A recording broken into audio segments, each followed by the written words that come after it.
Hi there, everyone. Welcome to our latest ALT community call. My name is Martin Hoxie. I'm Chief Innovation, Community and Technology Officer at the Association for Learning Technology, and I'm very grateful to be joined today by Paul Gormley, who is Chair of ILTA. Hi, Paul. Hey, how you doing, Martin? Nice to meet you.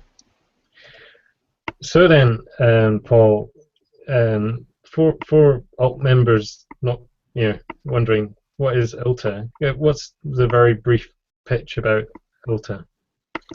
Okay, well, ILTA is a voluntary organization of 800 members. It's very much a community-based entity.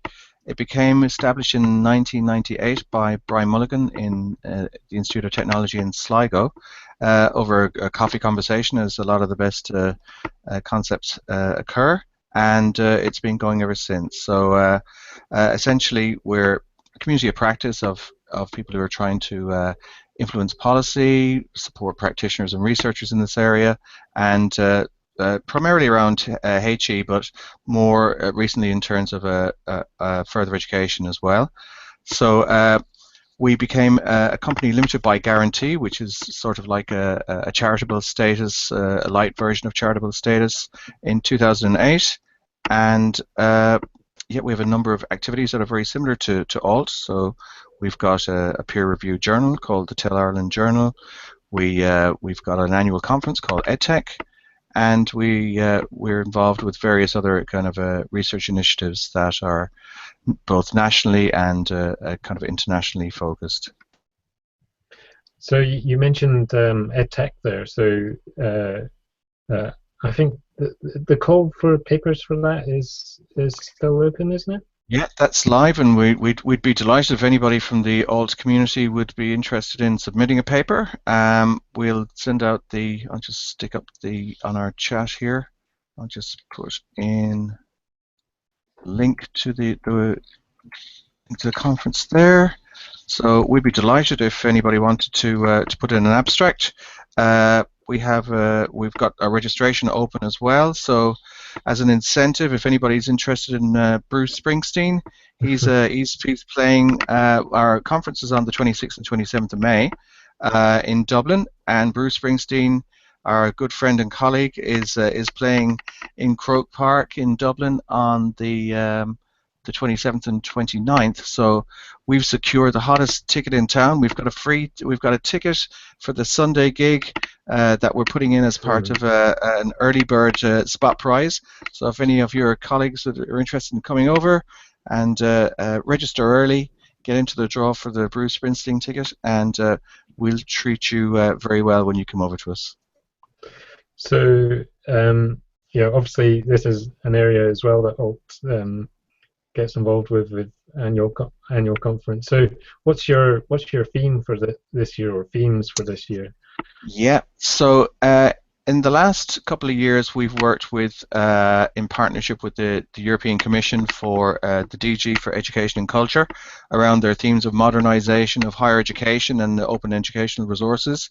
Last year we had a project which was around the New Media Consortium Horizon report. So we partnered with Dublin City University in NIDL, the National Institute for Digital Learning, and the New Media Consortium, and we produced Ireland's first Horizon report last year. So those kind of policy and kind of influencing themes directly dovetail into this year's theme, which is called, let me just get it up here, Reconstituting TEL, Rising to the Challenge. And that's based around, because it's 1916, there's a cultural aspect to the theme, in that 100 years ago in Ireland there was something which was called the Easter Rising, and this was when Ireland, I suppose, started their progression towards as an independent country.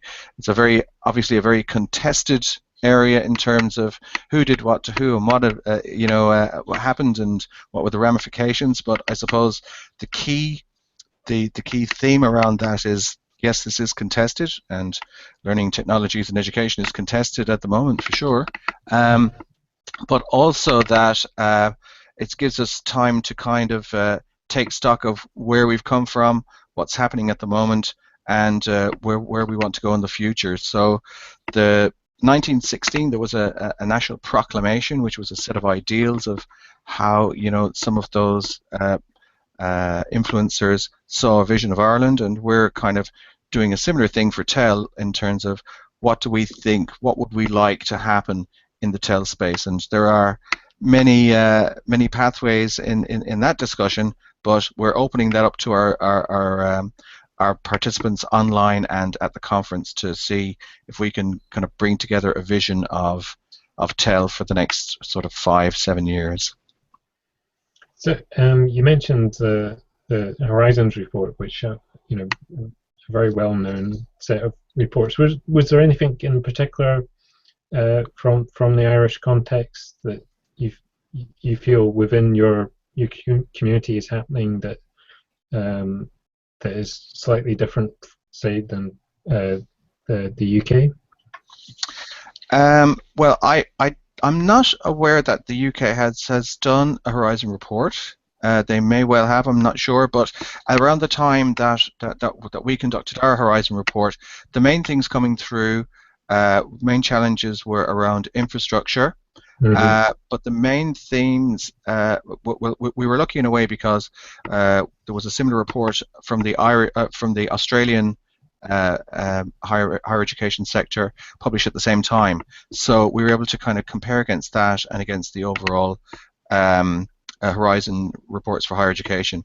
So there was a big emphasis in our one on the capacity building of stakeholders, but primarily staff as enablers in this space, as opposed to some other Horizon reports that would have been more maybe looking at learning spaces and learning analytics and stuff like that, which were certainly featured in our prioritization as well, but it was seen to be a lot more focused on the development of human resource capacity and institutional capacity rather than the actual, I suppose, the component units of the learning environment, shall we say, on a kind of more micro level. I suppose this really kind of brings back into ILTA, you know, as a space where there is that opportunity for raising capacity within your membership. You mentioned the you know, you publish your own journal. Are there whatever mechanisms do you have for kind of you know, helping your community come together? Yeah, well, as it is a voluntary organization, we try to engineer opportunities for people to contribute out, you know, either within their professional context or looking to kind of to look outside of that. So we'll for example, the Horizon report is a kind of a good one. We typically, when we run EdTech conferences, we usually get, you know, lots of volunteers in to kind of do the you know, the review of papers, for example, or the event management side of things, maybe skills that are not part of their everyday job, shall we say. The Horizon report was a really excellent opportunity for us to reward the intrinsically motivated kind of practitioners and colleagues that we have by getting their name on as a panel of experts. So we put together a 50 person panel of experts, so that we knew that the Horizon report would have impact in terms of policy, but also for the people who have been tirelessly working with us and are the community, to give them something tangible in return, that they could go within their institution, look, I was the representative, or I was a part of this this important kind of document. So we always look for you know, opportunities around there. Another one, for example, would be recently with our Memorandum of Understanding with ALT, we've been trying to explore synergies there that would be mutually beneficial. So when the recent Future Learn MOOC came out, the Blended Learning Essentials and Blended Learning Embedding Practice came out, I was over in ALT-C you know, around that time, And so all ILTA then put out a call for kind of crowdsourcing, I guess. So there was an open invitation, a very kind open invitation from, the University of Leeds Institute of Education and ALT for an Irish impact, kind of contribution in terms of mentoring on FutureLearn. So we put it out there and said, look, just contact the people involved here, and get yourself as a mentor on a FutureLearn. You'll be able to give something back. It's in blended learning, which a lot of our colleagues are, and also it would help, it would help the development of the course to the extent that, in my own teaching here in the National University of Ireland, I got my master's students to join the first FutureLearn blended learning's MOOC, and what they've done is that they did a kind of a summary report in terms from taking a learning design perspective, which I'm hoping to, and it was part of their kind of deliverables for that module. So I'm hoping to present the findings of that, of their observations at EdTech as a kind of as a short paper. That in turn will be given to the FutureLearn organizers, so that they've got some kind of evidence-based feedback, so that it becomes more of a circular flow of information that's more kind of evidence-based.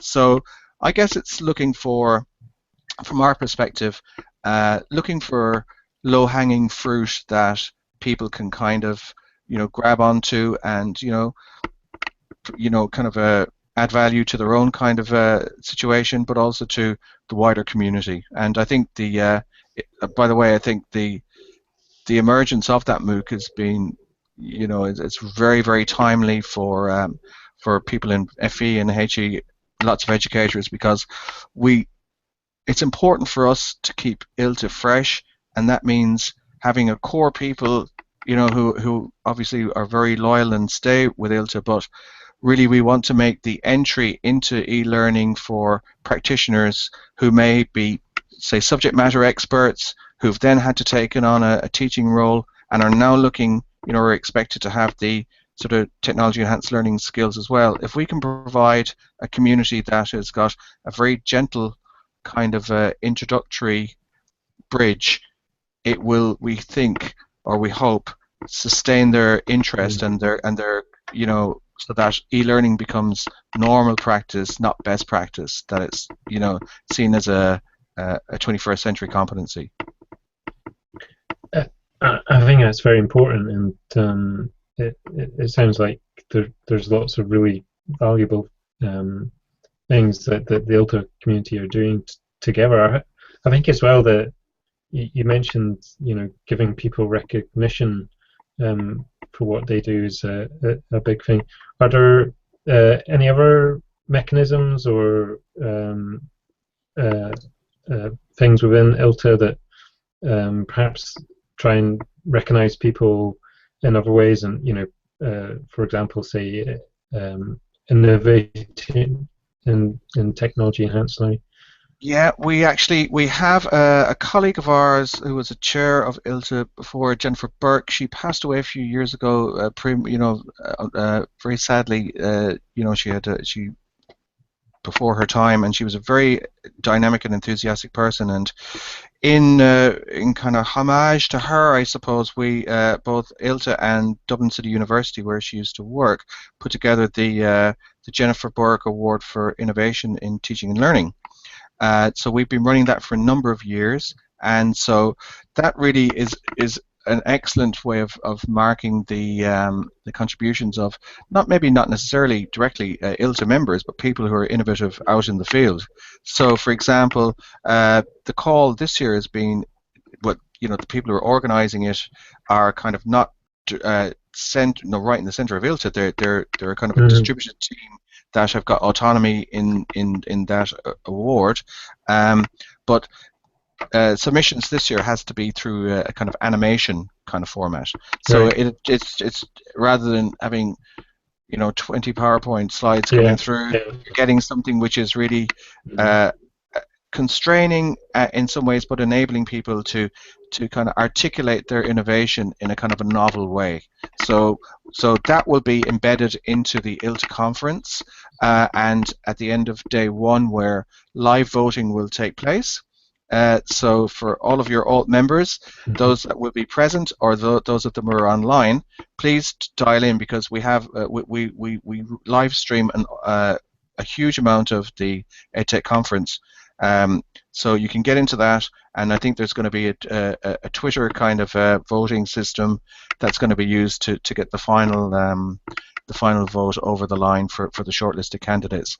No lobbying, by the way. We want this to be nice. We want to keep this clean and keep it democratic. So, but again, that's that's an offer to open to everybody here in Ireland and internationally as well. Is there anything from the previous entries to the Jennifer Brooke Award that stands out in your own mind? Well, a lot of them are kind of they can be quite bespoke to their own kind of context. But there was an excellent one through engineering I saw before, where there was a live simulation in terms of programming, live programming of kind of computer chips. And kind of being able to change the parameters in there in a kind of a modeling environment, you know, but they were actually linked to the actual programming of the chips. So it was it wasn't necessarily a simulation tool, but it was something that appeared like a simulation tool, but it was actually something that was it was real time. It was authentic. So the authenticity of it was very, very interesting, you know. So and another one as well where these kind of kits were kind of hired out through the library, and there was a kind of a small, I don't know, maybe €1 or £1 kind of fee, kind of license for it, and it kind of paid for itself, you know. So it had an entrepreneurial bent as well. But you get all sorts that come in there, and it's just really, when you're sitting down and seeing people presenting these projects, it really is. It makes you very excited and kind of very humble at the same time to see, you know, and you kind of you get a little bit of a, if you like, a bit of a deficit model in terms of, well, if they're doing that, what could we be doing, kind of thing. So it's a healthy competition, I think. Yeah. It's always, you know, the EdTech, the ALT annual conference, you know, these are fantastic events to get that, you know, the stimulation, you know, to really kind of ping the bit of the brain that gets curious about some of these things and thinking, all right, if they can do that in that scenario, you know, perhaps we can do something similar in our own. Yeah, I think the timing of the ALT conference and the EdTech ILTA conference is very important, because we have our conference in May, which is kind of at the end of the academic year, where in some ways people have a kind of a collective sigh of relief that they've got to the end of that year, and are really in a position where they can kind of, they're interested in swapping stories, they're interested in kind of, once every, you know, they've had to tick boxes for a long time during the year, and, you know, really kind of, you know, attend to their core functions. But it allows them to kind of explore things. It allows them to think a bit more, and, you know, we try to make the environment conducive to networking activities, if I can put it in that way. That's, you know, adding that kind of fluidity, you know, it can be a real enabler. but I think it's the same with the ALT conferences. The first, when I went to ALT-C in September, it was the first time I went over there, and I saw, you know, similarities and differences. But I think getting it done at the start of the year, before, you know, the heaviness of the academic year descends upon people, is probably the only way that you could do it with proper engagement, and without that kind of other heavy distractions to impede, you know, those networking activities. I mean, because for me, really, it's about getting a lot of people in a physical or a virtual space and letting them get on with it. You know, I mean, the rest of it, I mean, what good and all as the conferences are, having the people there to network is really key thing. And if we're talking about culture and community, I mean, that's where it's at, really. Wait, you mentioned your last year. Was there anything particular that stands out in your memory of something you saw or ideas Yeah, you took away? it was. What was interesting, I thought, well, the scale of ALT is bigger than EdTech. We have about 200, 220 people that come to ours, and that's kind of come up in the last couple of years. So it was very busy. Now the University of Manchester setting was absolutely outstanding, and didn't make it feel as busy as it was, on a program, shall we say. Mm-hmm. What interested me was a kind of a blurring of the boundaries between HE and FE, which was very kind of nicely managed in the program.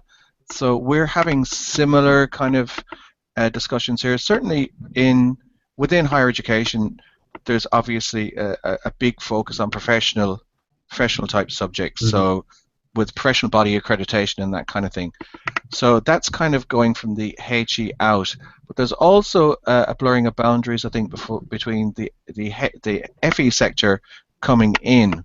So, for example, they're now we do some work with Solace, who is Solace is the Irish for Light, and they are the further education and training governing authority. So we kind of have connections with them in terms of creating a community of practice and sharing resources that hitherto would have been kind of out of bounds for both sides, I think. So now it's nice to have an acknowledgement of the commonalities between both areas and the overlaps. And again, I go back to the Future Learn MOOC, even though it was branded as sort of blended learning for FE, it was certainly totally relevant to HE as well, and highly recommended as a kind of an entry level, a gentle introduction to that side, which I think was the way it was kind of intended. So and we have the same. So on the basis of that, when we put out the call for papers, we specifically put in the call that we would be very happy to welcome FE contributions in that regard. So we took some kind of inspiration from the ALT conference and kind of harvested that attribute, I suppose. So there's lots of similarities between ILTA and ALT, and as you mentioned, there's a memorandum of understanding between both our organisations to see where we can help out each other. But I was just wondering if there were any areas where you feel we do things very differently. So, for example, there's a lot of activity around for ALT around the ALT members mailing list. And what would be the kind of ILTA equivalent of that? Yeah, well, first thing to say is that there are an awful lot of ILTA members who are ALT members as well. And in that line, we would, for us, we don't charge a membership fee, but it's open to everybody. So an open invitation for any ALT members or people listening here that if you just want to get onto our website, you can go into, you can sign up to a mail-up list.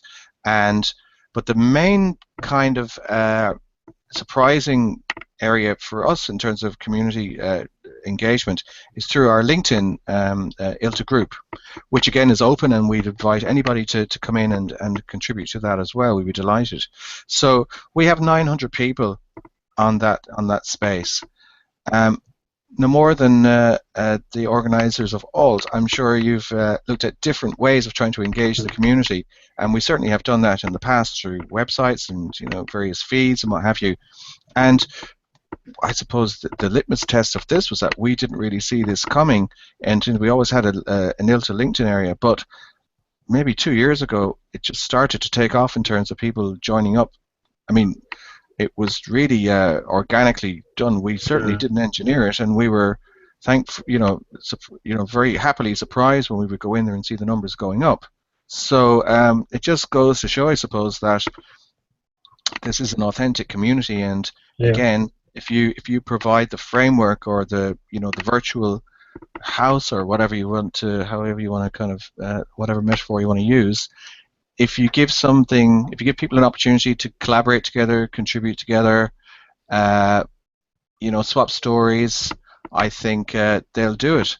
But they'll only do it if it adds value, and obviously the ILTA site or the LinkedIn site is adding value to these people, or they wouldn't be engaging with it. So, and the fact that we're not engineering it is Mm. even better, Yeah. because it's really kind of, it comes from their own intrinsic motivation, not kind of doing a favor for us or something like that, or Yeah. making it, even though we have used it for crowdsourcing and that kind of thing. It's been really really effective for us, and if you ask me how it's happened, I would just say I don't know, but if it's not broke, we're not going to try and fix it.